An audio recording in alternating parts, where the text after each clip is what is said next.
जय भीम। मैं हूं अशोक दास। आप देख रहे हैं दलित दस्तक।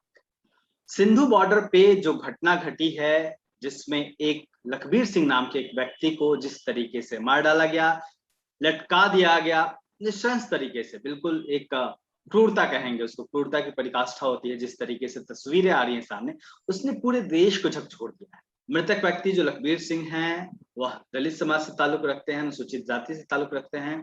तो इस बीच में एक सवाल यह भी आता है कि जिस धर्म में समानता की बात कही गई है, जो धर्म इस आधार पे ही बना है कि वहां पे सभी बराबर हैं, सभी गुरु की संतान हैं, सबके नामों में सिंह लगा दिया गया, आखिर उस धर्म में ऐसा क्या हुआ?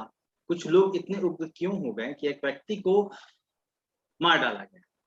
कहा जा रहा है कि यह बेअदबी का मामला है, जिसमें जो गुरु ग्रंथ साहिब है उसको मृतक है उठा के लेके भाग रहा था, जिसकी वजह से लोगों का गुस्सा फूटा। लेकिन ये सवाल यह भी आता है कि क्या यह इतना बड़ा जुर्म था जिसमें तालिबानी सजा दे दी जाती? इस तरीके से किसी को हाथ काट के, कलाई काट के, पैर काट के उल्टा लटका दिया जाता? क्या अगर उसने गलती की थी तो उसे पुलिस के हवाले नहीं करना चाहिए था, या फिर थोड़ी कम सजा नहीं देके छोड़ देनी चाहिए थी? हमारे साथ हैं जसवंत राय जी, जो कि पंजाब से ताल्लुक रखते हैं और वहाँ के जो राजनीतिक और सामाजिक पृष्ठभूमि है, वहाँ पंजाब के तमाम मुद्दों को देखते हैं करीब से। स्वागत है जसवंत सिंह जी आपका, जसवंत राय जी। बहुत बहुत शुक्रिया सर आप सबका जी जय भीम, नमो बुद्धाय। नमो बुद्धाय। सर, एक सवाल यह आता है कि पंजाब और सिख धर्म, क्योंकि सिख धर्म की जब भी बात आती है तो पंजाब की बात आती है, क्योंकि वहीं पे बहुतायत संख्या में लोग हैं।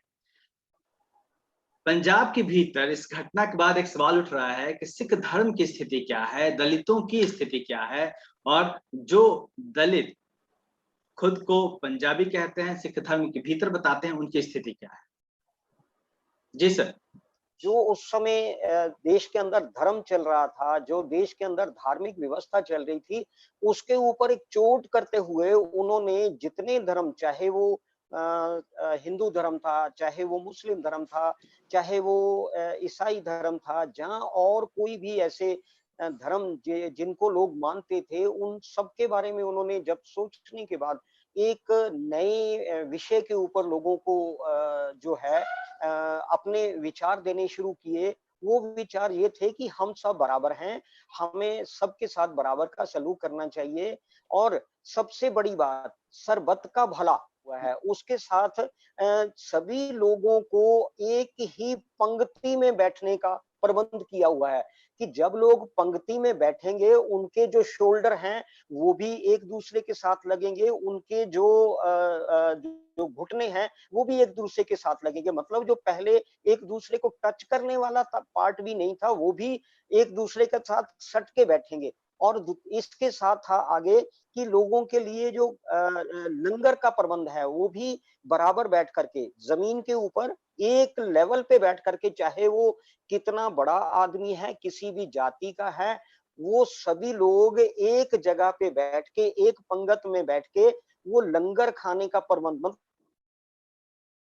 बड़ा जो ये धर्म है, वो उस धर्म के अंदर अगर ये ऐसी घटना जो ये सिंगू बॉर्डर पे हुई है, तो ये सोचने का बहुत बड़ा विषय है कि ये यहाँ तक क्यों आई। कि एक तरफ तो जो सिख धर्म के बानी हैं, गुरु हैं, संस्थापक हैं, उन्होंने तो ये इसका केंद्र बिंदु दिया, सरबत का भला, सबको बराबर माना, सबको एक जगह पे बैठने का और एक जगह पे आने का और एक ही तरह का खाने का और एक से वस्त्र पहनने का और एक सी शक्ल सूरत बनाने का। आपने देखा होगा कि सभी लोग पगड़ी पहनते हैं, सभी लोग एक से कपड़े पहनते हैं, सभी लोग जो हथियार है वो अपनी रक्षा के लिए रखते हैं, लेकिन वो अपनी रक्षा के लिए रखने वाले हथियार, एक से कपड़े पहनने वाले लोग अगर एक आदमी कत्ल करता है, तो ये बहुत बड़ा सवाल अभी इस धर्म के सामने, इस धर्म के मानने वालों के सामने, विशेषता पंजाब के लोगों के सामने आके खड़ा हुआ है कि ये कहां तक बात आ पहुंची है, अब कहां तक जाएगी और इसको कैसे रोका जाए। सर, इसमें एक सवाल यह भी आता है कि सिख धर्म के भीतर क्या जातिवाद नहीं है? या अगर जातिवाद नहीं है तो फिर सिख दलित किसको कहते हैं? और अगर सिखों में दलित हैं तो उनकी सामाजिक स्थिति सिखों के बीच में कैसी है? इसको सर ये दो सवाल बन गए हैं। एक जी। सवाल तो ये है कि अगर हम सिख धर्म की बात करें तो सिख धर्म के अंदर, क्योंकि मैंने पहले बताया कि इनके जो संस्थापक हैं, पहले गुरु साहब से लेके 10 गुरु साहिबान जो हुए हैं, जी। बहुत बड़ी-बड़ी इनकी जो शहादतें हैं, इन्होंने बहुत बड़ा काम किया है, बहुत करारी चोट करी है, जो वर्ण व्यवस्था देश के अंदर थी, जो जाति व्यवस्था देश के अंदर थी, इसको तोड़ने के लिए। लेकिन आज का जो संदर्भ हम देखते हैं, इस संदर्भ के अंदर ये बिल्कुल विपरीत स्थिति में जा चुका है। वो कैसे है कि अभी बिना शक कि हमने देखा कि वस्त्र भी लोग बराबर से पहनते हैं और उनका जो नाम है वो भी वही रखते हैं। औरतों के लिए कौर रखा हुआ होता है और मर्दों के लिए सिंह रखा हुआ होता है। ये सभी के रहे, सभी, चाहे वो किसी जाति से आता है, जी। किसी फिरके से आता है, किसी गांव से आता है, चाहे वो गरीब है, अमीर है, सबके लिए ये दो चीजें बराबर हैं। सभी लोग बराबर से वस्त्र पहन सकते हैं। सभी लोगों को ये इनके जो 5 ककार बोलते हैं, बराबर है। लेकिन जी। उसके बावजूद भी धर्म के अंदर कुछ ऐसी चीजें आ चुकी हैं कि मैं आपको एक छोटी सी उदाहरण दे दूं कि अखबार के अंदर एक मैट्रिमोनियल लगता है, मैट्रिमोनियल लगता जी। है और मैट्रिमोनियल में लिखा होता है, साथ में जाति आती है, अच्छा। अरोड़ा सिख, हम्म। खत्री सिख, जट सिख। हम्म। तो अगर अरोड़ा, खत्री, जट, सिख विशेषता माना जाएगा, तो फिर जो धर्म की बातें हैं, जो धर्म का केंद्र बिंदु है, वो तो बीच से निकल गया। इसलिए हम आज ये नहीं कह सकते कि सिख धर्म के अंदर, सिख धर्म को मानने वाले लोग जो हैं वो जाति को छोड़ चुके हैं या जाति को नहीं मानते। और इसी वजह से इस पंजाब के अंदर मैं आपको नई बात बता दूं कि अकेले जो श्रोमणी गुरुद्वारा प्रबंधक कमेटी, सभी जो सिख धर्म के जितने गुरुद्वाराज हैं, ऐतिहासिक गुरुद्वाराज हैं, जी।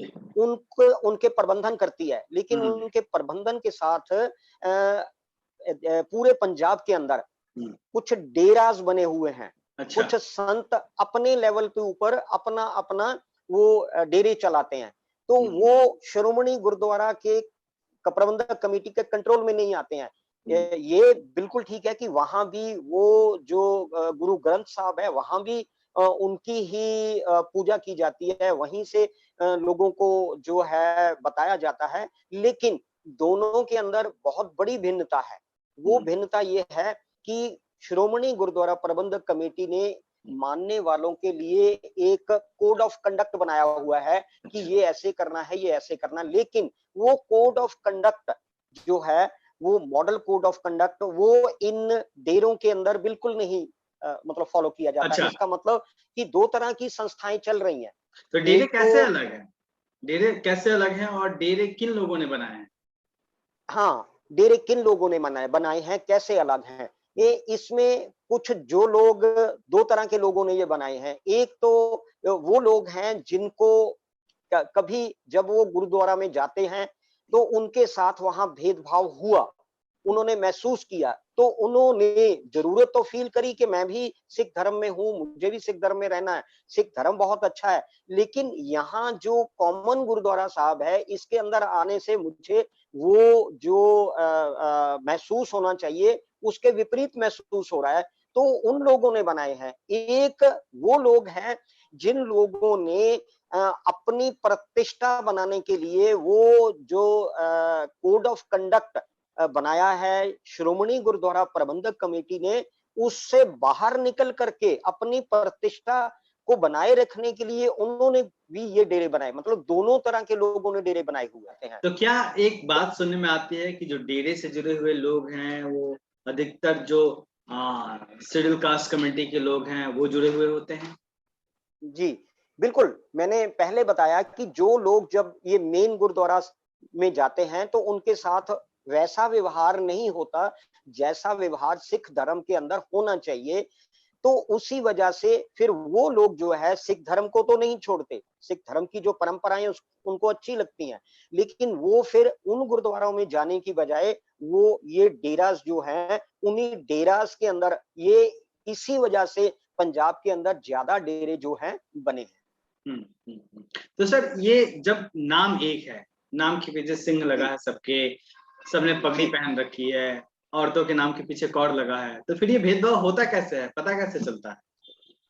पता कैसे चलता है? देखिए, एक पीछे एक डॉक्यूमेंट्री जो है वो ह्यूमन राइट्स को भी सबमिट करी गई थी, जिस डॉक्यूमेंट्री के अंदर ये चीजें भी सामने आई हैं कि ये जो मेन गुरुद्वारा जिनको बोलते हैं हम, जो श्रोमणी गुरुद्वारा प्रबंधक कमेटी जिनको रन करती है, वहां उन्होंने अपने जो ग्रंथी हैं, जो पाठ करते हैं, वो भी रखे हुए हैं, वहां मैनेजमेंट कमेटी है, वो सब कुछ है। लेकिन वहां पे जब ये जिनको जाति से नीच समझा जाता है, छोटे समझा जाता है, जब वो लोग चाहे वो सेम वस्त्र पहन के जाते हैं, चाहे वो उसी नाम से जाते हैं, चाहे वो लोग सिख धर्म के अंदर अपना आ चुके हैं, तो वो लोग जब वहां जाते हैं तो उनके साथ मतलब बिल्कुल अलग सा व्यवहार होता है। जैसे कि उनको अलग से जो खाने का प्रबंध है, वो अलग से उनको खाने के लिए अलग बिठाया जाता है, उनके बस्तर जो बर्तन हैं वो अलग रखे जाते हैं। ऐसा ही बीच-बीच में ये भी देखने को आया है कि यहाँ पंजाब के अंदर जो अपने घरों के अंदर गृह प्रवेश जिसको बोलते हैं, जी। जहाँ घर के अंदर कोई शुभ कार्य होता है, जहाँ घर के अंदर किसी की मृत्यु तक होती है, जहाँ शादी विवाह होता है, तो गुरु ग्रंथ साहब अपने अपने घरों के अंदर ले जाकर के वहां पाठ करवाया जाता है। तो उन गुरुद्वारों में से उनको ये गुरु ग्रंथ साहब भी ले जाने के लिए इजाजत नहीं दी जाती, यहाँ तक ओके। भी बात होती है। वहां से उन लोगों को बर्तन तक नहीं दिए जाते ऐसे। तो इसी वजह से वो लोग जो है ये इससे थोड़ा हट करके डेरों के अंदर जाना शुरू हुए। तो सर ये कब ये जो ये तो एक तरीके का ब्राह्मणवाद और मनुवाद ही हुआ जिसका लगातार आलोचना होती है हिंदू धर्म के भीतर। तो ये सिख धर्म जो अलग बना था, समानता की बात पे बना था, उसके अंदर इस तरीके का मनुवाद, इस तरीके का ब्राह्मणवाद आना कब शुरू हुआ, और क्या कहीं ना कहीं ये हिंदू धर्म की जो परंपरा है, वर्ण व्यवस्था, उसके प्रभाव में है? अगर आज की बात करें तो आज की बात के अंदर जैसे जैसे हम आगे बढ़ रहे हैं, तो ये लगभग लगभग इसका जो रूप है वो बदल करके वो विकराल रूप बन गया है, जो विकराल रूप वर्ण व्यवस्था वाला बाकी के जो हिंदू धर्म के अंदर जितने स्थान है वहां होता है, वैसा ही अभी लगभग होना, ये उसी की एक लाइव एग्जांपल है कि एक ही धर्म को मानने वाले लोग, एक ही तरह के नाम और कपड़े पहनने वाले लोग अगर मतलब उसमें ये बिल्कुल लाइव होता है और वो भी इतनी क्रूरता से होता है, और उसके बाद वो जो करने वाले हैं उसको कोई किसी तरह का कोई ये नहीं मानते कि उनसे गलत हुआ है या नहीं होना चाहिए। वो ये भी बोलते हैं कि हमने ठीक किया है, और ये भी बोलते हैं कि हम अगर और कोई करेगा तो उसके साथ भी करेंगे। तो इसका साफ-साफ उदाहरण स्पष्ट होता है कि सिख धर्म के अंदर तो पूरे गुरु ग्रंथ साहब के अंदर पूरे जितनी ये धार्मिक जो पवित्र वाणी है, उसके अंदर कहीं भी ये ऐसा कुछ भी नहीं है कि जिसको लेकर के ये बता सकें कि ऐसा कुछ कहीं किसी ने कहा है। हाँ, तो इससे आगे एक धर्म और एक देश का संविधान, दो चीजें जो हैं इनको भी जरूर समझना होगा कि आम जनता के लिए बहुत बड़ा विडंबना बनी रहेगी और बहुत बड़ा चिंता का सवाल। जी सर, ये जो घटना घटी है, इसको लेकर पंजाब में क्या स्थिति है? क्योंकि आप समाज के बीच में रहते हैं, लोगों के बीच में, क्या वहां पे चर्चा क्या है पंजाब में? लोग कैसे देख रहे हैं इस घटना को? बिल्कुल ठीक है जी। इसमें देखो, हमेशा एक वर्ग तो वो होता है, बेशक उसकी गिनती बहुत कम है, वो वर्ग हमेशा जो करता है उसको अपने आप में बोलता है मैंने ठीक किया और मैं ऐसा करूंगा। वो उन लोगों को जो देश की कानून व्यवस्था है उसके विपरीत माना जाता है। और दूसरे वो लोग हैं इस धर्म के अंदर भी, पंजाब के अंदर भी, जो जिनकी गिनती बहुत ज्यादा है, और वो लोग इस जो घटना है, इस घटना से बहुत ज्यादा प्रताड़ित फील कर रहे हैं, और साथ में वो ये बोल भी रहे हैं कि ऐसी घटनाएं नहीं होनी चाहिए और ये बहुत गलत हुआ है, और इसके ऊपर सिख धर्म के अंदर भी विचार होना चाहिए और सरकार को भी इस पे विचार करना चाहिए, और इस धर्म को मानने वाले लोगों को भी खुद के अंदर भी जाकर के इसको सोचना चाहिए कि ये नहीं हो, इसके लिए क्या करना चाहिए। जी, बिल्कुल सर, सही कहा आपने कि सबसे बड़ा सवाल जब धर्म पे उठा है, धर्म को मानने वाले लोगों को जो आगे हैं और जो उनका मानना है कि ये गलत हुआ है, भले वो कुछ लोग हों, हाँ, तो उनको साथ बैठ के सोचने की ज़रूरत है क्योंकि कहीं न कहीं ये जो घटना घटी है, ये पूरे सिख धर्म के ऊपर सवाल उठाती है, उसकी जो मान्यताएँ हैं, उस पे सवाल उठाती है और जो समानता की बात कही गई है, उस पे भी सवाल उठाती है। सर, बहुत-बहुत धन्यवाद आपका, आपने सारी चीज़ें स्पष्ट की। मुझे उम्मीद है कि हमारे दर्शकों को ये समझने का समझ पाएँगे कि आखिर पंजाब में दलितों की स्थिति सिख धर्म के भीतर क्या है। आप देखते रहिए दलित बहुत दस्तक और बहुत हमारे चैनल को सब्सक्राइब भी ज़रूर करिए। जय बहुत बहुत शुक्रिया। सर, एक सवाल यहाँ और बनता है कि जो लखबीर सिंह हैं, जिनको मार दिया गया, वो दलित समाज से ताल्लुक रखते थे। क्या अगर लखबीर सिंह दलित नहीं होता और उसने वही हरकत की होती जो जिसकी बात कही जा रही है, तो उसको किसी और समाज के व्यक्ति ने किया होता सिख धर्म के, तो क्या उसको ऐसे ही सजा दी जाती? हाँ, बिल्कुल आपका सवाल बहुत जायज़ सवाल है, जो आज के परिप्रेक्ष्य में अगर हम पंजाब के अंदर देखें, तो पंजाब के अंदर आपको मैं थोड़ा-सा पीछे ले जाऊँ 1984 से लेके 1992 तक का जो बहुत लंबा समय है, उसमें बहुत बड़ी त्रासदियाँ घटी हैं। हुँ, तो उस समय में पंजाब के अंदर एक तरफ सिख धर्म को मानने वाले, जो बहुत ज़्यादा इसमें आस्था रखते थे, हुँ, वो लोग थे। और दूसरी तरफ जो कानून व्यवस्था बनाने वाला और जो सरकार चलाने वाला तंत्र था, तो उस समय के अंदर यहाँ पे जितने डीजीपी रहे हैं, वो डीजीपी क्योंकि उन्होंने लॉ एंड ऑर्डर मेंटेन करना होता है, तो हुँ, इधर इनके ऊपर एक ये भी इल्ज़ाम लगाया जाता था कि ये उग्रवादी हैं और हुँ, उग्रवादी का नाम दे करके उनको पंजाब के अंदर जो एनकाउंटर तक भी किए गए, ये भी रिकॉर्ड के ऊपर आ चुका है। हुँ, हुँ, बहुत से लोगों को अनआइडेंटिफाइड करके मार दिया गया, उनकी लाशें खत्म कर दी गई। हुँ, तो वो उनमें एक नाम जो सबसे बड़ा नाम था, वो एग्ज़ाम्पल के तौर पे आपको बताता हूँ, वो डीजीपी केपीएस गिल थे। जी, और DGP KPS Gill by caste अगर गिल हैं तो जट हैं। हुँ, जट हैं तो ताकतवर भी क्योंकि डीजीपी हैं। और हुँ, उस उनकी मृत्यु के बाद इसी गुरुद्वारा साहब से ग्रंथी जाकर के उनके पूरे जितने कर्म कांड हैं वो सब करता है, जो सिख धर्म के अंदर जिनको अरदास बोलते हैं, हुँ, पाठ करना बोलते हैं। जब वो करता है तो वो तो इस घटना से बहुत बड़ी घटना है, बहुत अलग घटना थी। तो हुँ, वो ग्रंथी जो है, वो ग्रंथी भी अब तक ठीक-ठाक है, उसको कुछ नहीं किसी ने किया। तो हुँ, इसके एग्ज़ाम्पल सामने हैं कि सिर्फ़ इतना बताया गया है कि वो गुरु ग्रंथ साहब को उठा के जहाँ जो बानी लिखी हुई है जिस ग्रंथ में, उसको ग्रंथ बोलते हैं, तो वो उठा के लेके गया। तो समझता हूँ कि एक तो ये सबसे मतलब किसी लेवल पे जाके उसको ज़िंदा रहने का अधिकार तो था। वो जी, उसके ह्यूमन राइट्स, सिविल राइट्स जो कानून व्यवस्था है, वो तो मतलब अंडर क्वेश्चन आई है, उस पे हुँ, सवाल खड़ा हुआ है। हुँ।